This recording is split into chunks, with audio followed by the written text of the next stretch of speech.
എല്ലാ അദബുകളെയും പരിഗണിച്ചുകൊണ്ട് ദുആ ചെയ്യുന്ന ആൾക്കാരായിട്ട് നമ്മൾ മാറണം. ദുഃഖത്തിന്റെ ഏക പരിഹാര മാർഗം ദുആയാണ്. വിഷമത്തിന്റെയും ദുഃഖത്തിന്റെയും ഏറ്റവും വലിയ പരിഹാര മാർഗമാകുന്നു ദുആ എന്ന് പറയുന്നത്. അള്ളാഹുവിനോട് മനസ്സറിഞ്ഞ് ദുആ ചെയ്യുക.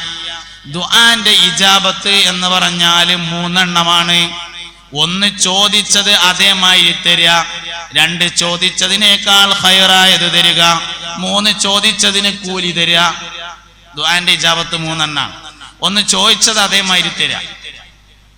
പടച്ചോനെ എന്റെ പെരപ്പണി പൂർത്തിയാക്കി തരണേ, 1ാമത്തെ ഇജാബത്ത് പൂർത്തിയാക്കി തരിക. 2ാമത്തെ ഇജാബത്ത് അതിനേക്കാൾ ഖൈറായത് തരിക. പൂർത്തിയായതൊന്നുമില്ല, കുറച്ച് കഴിഞ്ഞപ്പോ അതിനേക്കാൾ വലിയൊരു സ്ഥലം നല്ലൊരു പേരും വേറെ കിട്ടി, അതൊരു ഇജാബത്താണ്. 3ാമത്തൊരു ഇജാബത്തുണ്ട്. ചോദിച്ചത് അതേമാതിരി തരാന് അള്ളാനെ തന്നെ വേണമെന്നൊന്നുമില്ല, കാദറാജിനെ കൊണ്ടും പറ്റും. മുപ്പരത്ത് പൈസ ഉണ്ട്, 1000 റുപ്യ ചോദിച്ചു വേടുത്തു. ചോദിച്ചതിനേക്കാൾ നന്നാക്കി തരാന് അംസക്കുട്ടിയാജിനെ കൊണ്ടും പറ്റും. അതേ സമയത്ത് ചോദിച്ചതിന് കൂലി തരാൻ അള്ളാനെ കൊണ്ട് മാത്രമേ പറ്റുള്ളൂ എന്നുള്ളതാണ്. അതുകൊണ്ട് ദുആയിൽ പ്രതീക്ഷിക്കേണ്ടത് 3ാമത്തതാണ്. അത് അള്ളാനെ കൊണ്ട് മാത്രം പറ്റുന്നതാണ്. ദുആരന്നതിന് കൂലി തരാ എന്ന് പറയണത്. ഇത് മനസ്സിലാക്കാത്തത് കൊണ്ടാണ് ദുആരക്കുമ്പോൾ ടെൻഷൻ ഉണ്ടാകുന്നത്. അടച്ചോനെ എന്താ കാട്ട റബ്ബേ, 5 നേരം സുബഹി നിസ്കരിച്ചിട്ടും ഇന്റെ പെരപ്പണി തീരുന്നില്ല, ദുആരക്കന്നെ എന്നിട്ട് തീരുന്നില്ല. അപ്പുറത്തെ മറ്റോണ്ടല്ലോ, ഓനെ കേക്കോട്ടുന്തിയാ പടിഞ്ഞാട്ടുന്തിയാലും കേക്കോട്ടുക്ക് മറിഞ്ഞിട്ടേ വിഗുള്ളൂ. ഓന് തട്ടുമല തട്ടിട്ടു. എന്തിനാ റബ്ബേ എന്നെ ഇങ്ങനെ ആക്കണത് എന്ന് തോന്നല് മാറണമെങ്കിൽ ദുആന്റെ ഇജാബത്ത് 3 എണ്ണം ഉണ്ട് എന്ന് മനസ്സിലാവണം. 1 ചോദിച്ച മാതിരി തരിക, 2 ചോദിച്ചതിനേക്കാൾ ഖൈറായത് തരിക, 3ാമത്തത് ചോദിച്ചതിന് കൂലി തരിക. അതിനാണ് ശരിക്കും അള്ളാഹു തരാൻ ആവശ്യമുള്ളത്. അതാണ് യഥാർത്ഥത്തിൽ ദുആന്റെ ഏറ്റവും വലിയ ഇജാബത്ത്. ഇങ്ങളെന്നോട് ചോദിച്ചോളി, ഞങ്ങൾക്ക് തന്നോളാം എന്ന് അള്ളാഹു തആല പറഞ്ഞിട്ടുണ്ട്. നിങ്ങളെന്നോട് ഉദൂനി അസ്തജിബ് ലക്കും, നിങ്ങളെന്നോട് ചോദിച്ചോളി ഞങ്ങൾക്ക് തരാൻ വേണ്ടി പറഞ്ഞ തന്നെയാണ്, പറ്റിക്കാൻ വേണ്ടി പറഞ്ഞതല്ല. തരാനുള്ളോൻ പറഞ്ഞതാണ്. തരുന്ന് പറഞ്ഞാൽ തരണോൻ പറഞ്ഞ തന്നെയാണ്. നിങ്ങളെന്നോട് ചോദിച്ചോളി ഞാൻ തരാന്ന്. പിന്നെന്താ പ്രശ്നം? ഇവിടുന്ന് തരാന്ന് പറഞ്ഞിട്ടില്ല, അതാണ് പ്രശ്നം. ഇവിടുന്ന് തരാന്ന് പറഞ്ഞിട്ടില്ല, ഞമ്മക്ക് തോന്നുമ്പോ തരാന്ന് പറഞ്ഞിട്ടില്ല, ഓന് തോന്നുമ്പോ തരാന്നാണ് പറഞ്ഞിട്ടുള്ളത്. നമ്മളെ വിചാരം ഞമ്മക്ക് തോന്നുമ്പോ തരാന്നാ ഓൻ പറഞ്ഞത് എന്നാണ്. അങ്ങനെയല്ല പറഞ്ഞത്. അവന് തോന്നുമ്പോൾ തരാമെന്നാണ് പറഞ്ഞിട്ടുള്ളത്. തരാന്ന് പറഞ്ഞാൽ തരും. അതുകൊണ്ട് ദുആന്റെ സന്ദർഭങ്ങളെ ഉപയോഗപ്പെടുത്തി ദുആരക്കണം. ദുആഇന്റെ എല്ലാ അദബുകളെയും മനസ്സിലാക്കണം, എല്ലാ മര്യാദകളെയും മനസ്സിലാക്കണം. ചില ആളുകളുടെ ദുആ ചില ആളുകൾക്ക് പ്രത്യേകം ഇജാബത്തുണ്ടാവും.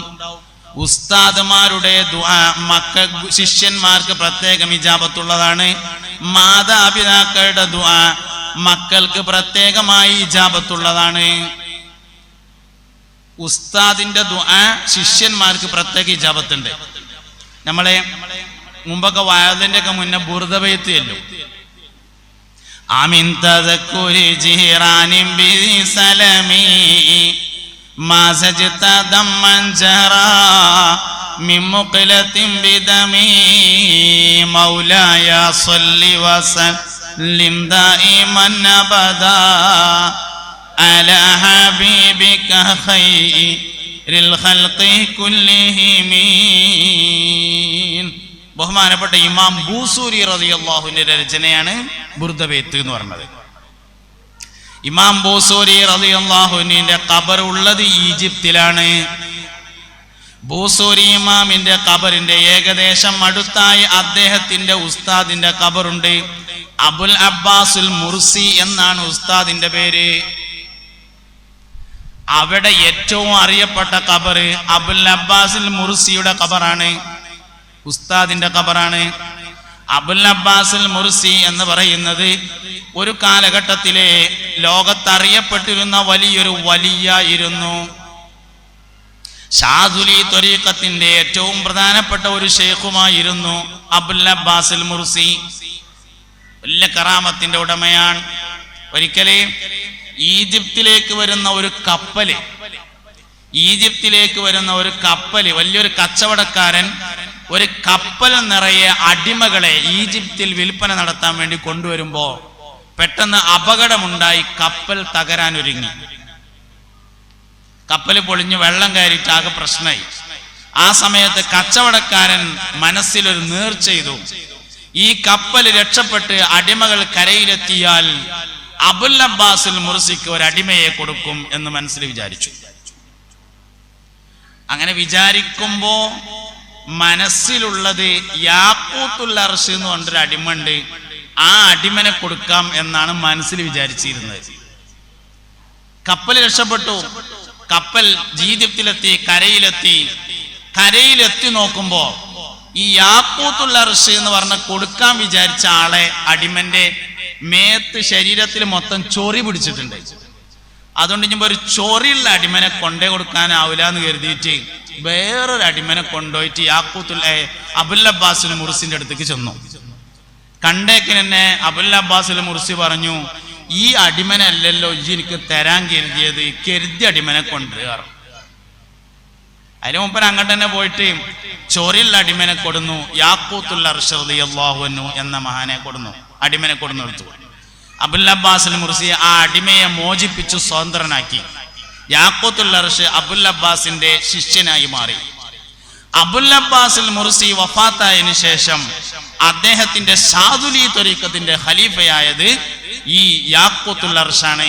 അബുൽ അബ്ബാസുൽ മുർസിയുടെ ഖബറിന്റെ തൊട്ടടുത്ത് യാഖൂത്തുൽ അർശിന്റെ ഖബറുണ്ട്. യാഖൂത്തുൽ അർശിന്റെ അബുൽ അബ്ബാസുൽ മുർസിയുടെ ശിഷ്യനാണ് ഇമാം ബൂസൂരി റളിയല്ലാഹു അൻഹു. ജീവിതകാലം മുഴുവൻ ഉസ്താദിന് ഖിദ്മത്തെടുത്തു.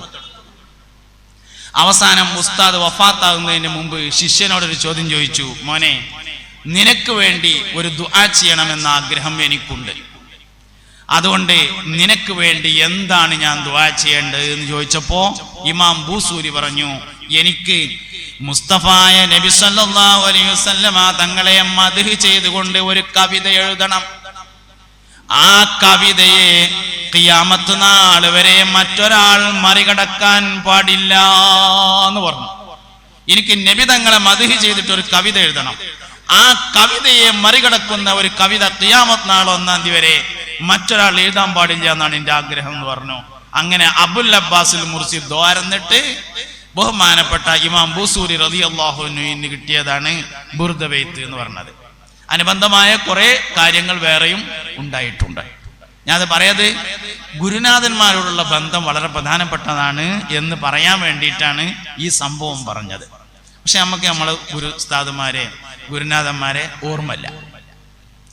4000 ഉസ്താദുമാരിൽ നിന്ന് ഇൽമു പഠിച്ച ആളാണ് മഹാനായ സയ്യിദുന മുഹമ്മദ് ബിൻ ഇസ്മായിലുൽ ബുഖാരി റളിയല്ലാഹു അൻഹു.